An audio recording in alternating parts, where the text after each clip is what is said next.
निज पुअर प्रथम जन्मवार्षिक स्मरणीय करने सबु बापा माँ इच्छा रही है। बहु आडंबर परिवेश रे केक काटिबा सह भोजी भात लक्षाधिक टंका खर्च करी पालन करुछंती। किंतु भंजनगर ब्लॉक टोकागंडा ग्रामर पंकज लोचन प्रधान विपदर बंधु स्वेच्छासेवी अनुष्ठान रे जड़े सदस्य।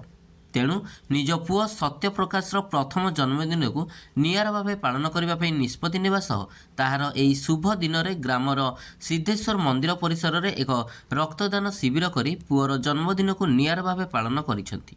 रक्तदान द्वारा अन्यर जीवन बंची पारिबो। आगकू ग्रीष्म ऋतु रहुथिबारु एही रक्त यूनिट बहु लोकंक कामरे आसीबो आउ सेमाने भल हेले जे उपशम पाइबे सेथिरे तांको पुओकु बड़ आशीर्वाद मिलिबो बोली पंकज प्रकाश करिसेंती।